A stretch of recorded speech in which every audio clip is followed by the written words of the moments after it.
And that's what people are going to get. They're going to get what they voted for. Donald Trump did not go to the American people and says, I want to raise your overdraft fees. Did he? No, I don't think so. With Valentine's Day coming up, Elon Musk is using the opportunity to ensure he gets to screw as many people as possible.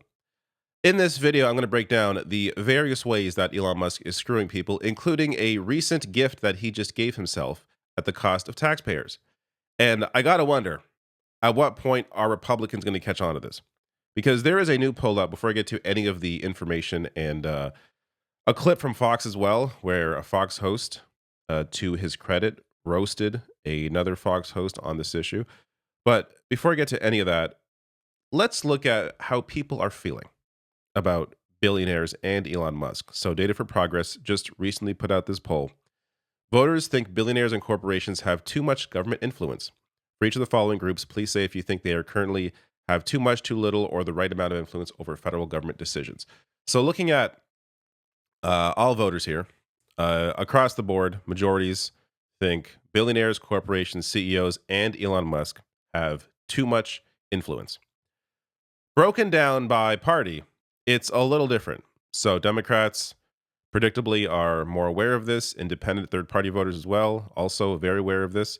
In fact, to the independent voter credit and third-party voter credit, they are more aware of corporations and their massive influence, as well as CEOs. But let's look at Republicans. Billionaires, good. It's not as big as it should be, but a majority, 63%, still understand that billionaires have too much influence. Corporations as well, CEOs. Elon Musk, though, is at 32%. It's hard to describe how stupid you have to be to agree that billionaires, corporations, and CEOs have too much influence in the government. Yet Elon Musk, who is all three of those things, and in fact is the richest of the billionaires, doesn't.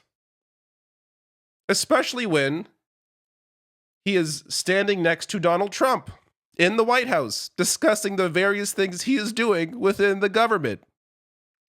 Now, to their credit, I'll get to this clip in a second, but to the credit of some of those Republican voters, they may have not realized this is Elon Musk and probably thought it was an evil Muppet, as Evan here on Twitter points out how weird looking Elon Musk is. But how stupid do you have to be to understand the influence, yet not think Elon Musk is part of that influence? I'm going to play this and then get to just some of the disgusting moves that Elon Musk has already made and a new one that just came out. The people voted for major government reform.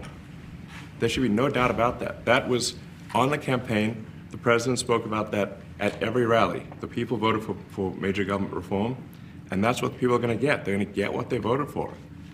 And a lot of times, people that don't get what they voted for, but in this presidency, they are going to get what they voted for. And that's what democracy is all about. Yes, finally, people are going to get what they voted for, like cuts to child cancer research, cuts to the education department nearing $1 billion, cuts to the CFPB, which has saved Americans $20 billion, only costs $1 billion to run, has saved them $20 billion in relief, including reducing loan balances, erasing debt, has imposed billions in civil monetary penalties against businesses and individuals who violate consumer protection laws, penalized banks and other companies for activities such as opening fake accounts and improperly charging junk fees, banning excessive credit card late payment fees, tightening rules for buy now, pay later loans, safeguarding U.S. service members from illegal loans, and banning medical debt from consumers' credit report. This is what the people asked for. Let's get rid of these protections. The people want less protections.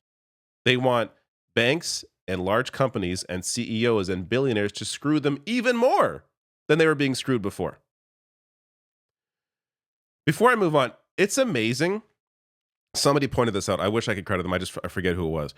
But it was a big viral tweet. Donald Trump spent a lot of time pretending, fear-mongering that, Obama was born in Africa when he wasn't, but he spent a lot of time doing that. And here you have somebody who was actually born in Africa, Elon Musk, controlling the government. It's incredible. So before I go on to some other examples here, and the new one that came out, how Elon Musk is paying himself under the noses of U.S. taxpayers.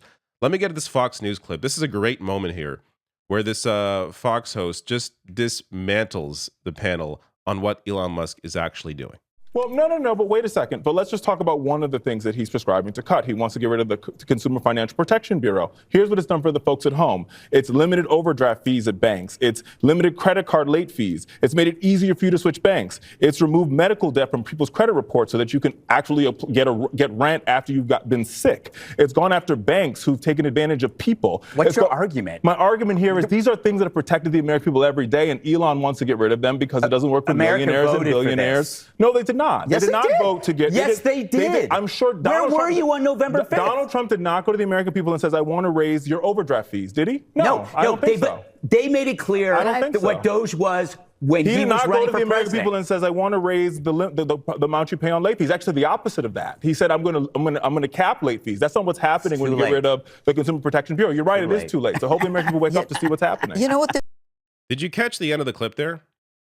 After Richard Fowler completely dismantles Greg Gutfeld's argument and he has no response to it, Gutfeld says, it's too late, and starts laughing.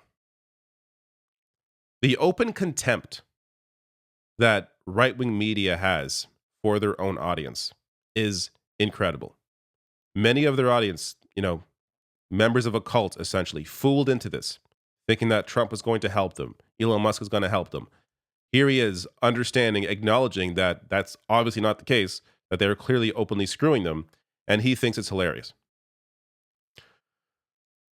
I want to touch on this headline here that I brought up earlier on the CFPB, but worth mentioning that as Elon Musk is looking to dismantle the CFPB, X or Twitter revealed new plans to launch a payments system that they were worried the CFPB might have scrutinized. This gets to the heart of what Elon Musk is about, and it shouldn't be surprising, it shouldn't be news, but he's out for himself and his own companies. He is using the government as a way to ensure he increases his own wealth. He wants more and more, which this is what billionaires do. They just acquire more and more wealth, where you have now a system that is completely overrun by a billionaire. I mean, I covered this when this happened, but the Federal Aviation Administrator or administration chief quit because Elon Musk pushed him out of his job. Why did Elon Musk push him out of his job? Because they were going to fine Musk's company, SpaceX, over $600,000 for safety violations. It's hard to know what to add here because it's ongoing. If you're going to be looking at government waste, maybe you would start with government contracts like Elon Musk's companies that have seen $15.4 billion in government contracts. So Tesla, SpaceX, of course, $15.4 billion. On top of that, on the other end of that, you have these investigations into all of Musk's companies, so the same ones that are receiving government contracts. You would think if you're going to cut wasteful spending, maybe start with the companies that are receiving government contracts while violating the law. So as New York Times writes here, his companies have been targeted in at least 20 recent investigations or reviews, including over the safety of his Tesla cars and the environmental damage caused by his rockets. This article, by the way, is from, I believe, back in October. So I covered it back then as well. Just the ongoing investigations, OSHA violations, oversight, lawsuits, enforcement, investigations, like just on and on and on with this guy. And this, while he is claiming NPR needs to be defunded. Yes, NPR is the problem. As Politics in the Wild pointed out on Blue Sky, around 35% of SpaceX's revenue comes directly from the federal government. Less than 1% of NPR's budget comes from the federal government. I would argue there actually should be a proper public broadcaster. The UK has one in BBC. Canada has one in CBC. They are, of course, they can be better, but they are quite useful, especially when it comes to scrutiny over corporations. So there are investigations. I covered one early this month about a CBC investigation in Canada into how grocery stores were screwing consumers by putting fake, or I should say, overweighted meat on shelves. So they were weighing the meat with the packaging, including the packaging in the weighing, and costing customers more money than they should have been paying. Those kinds of investigations are rarely done by other corporations, meaning other media corporations, because they're all corporations. It's all a big club. You ain't in it. They're all friends. So it's rare for them to investigate each other. But when you have, whether it's the BBC, whether it's the CBC, other publicly funded broadcaster newspapers, there is more of a willingness to scrutinize the kinds of moves that massive corporations do to screw the average people. But anyways, that's a side topic here. But it's just wild to see Elon Musk, complaining about like NPR, which is a speck in what the federal government spends. This gets to how he is giving himself more money. So The Lever does great reporting. I am a subscriber to them. I'll link to this below the video as well. Musk just scored more government cash while pushing education cuts. As the billionaire was reportedly slashing education department contracts, SpaceX secured a multi-million-dollar supplemental deal from NASA, as written by David Sirota here. So before I even show you some details here, it is the brazenness to hand yourself more money while you are slashing education, slashing the anti-scam police and the CFPB, and talking about how we need to cut the government. You hand yourself more money in the midst of all of that. It just shows you how much these people know they can get away with because there is so little oversight. So as David Sirota writes here, the new supplemental contract dated February 10th adds $7.5 million to SpaceX's NASA work. The government has already committed $3.9 billion to SpaceX as part of its NASA deal, which is projected to cost up to $4.4 billion by the middle of President Donald Trump's term.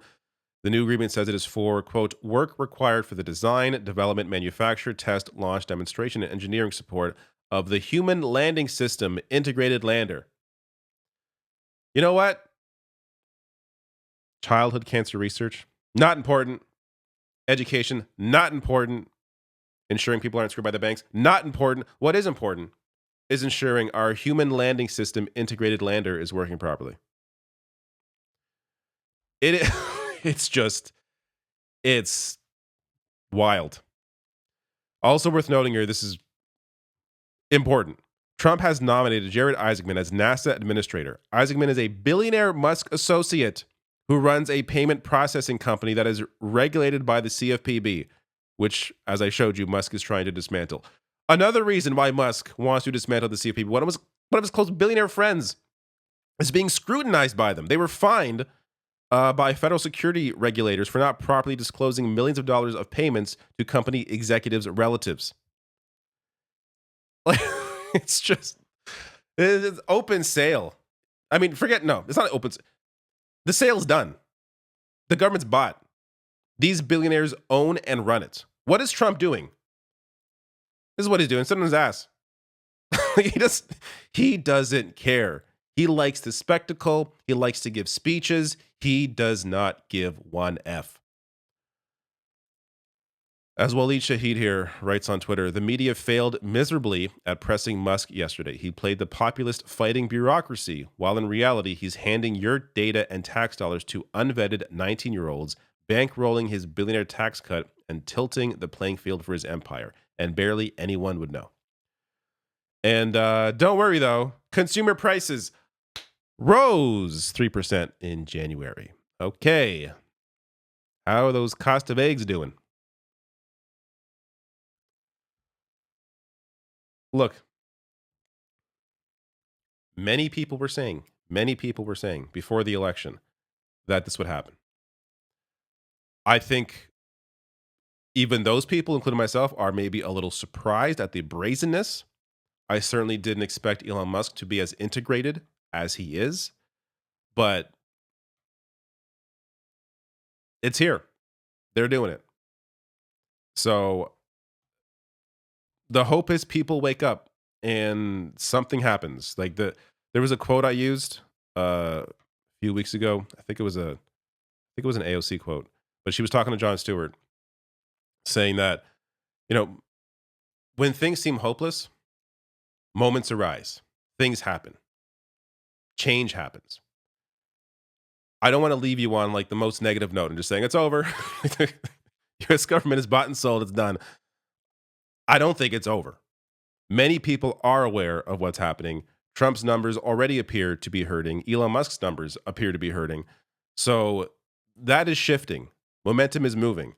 But in terms of when things will actually change, when these people will be out, you know, there's going to have to be an election, I suppose. But it's just right now, it is completely insane.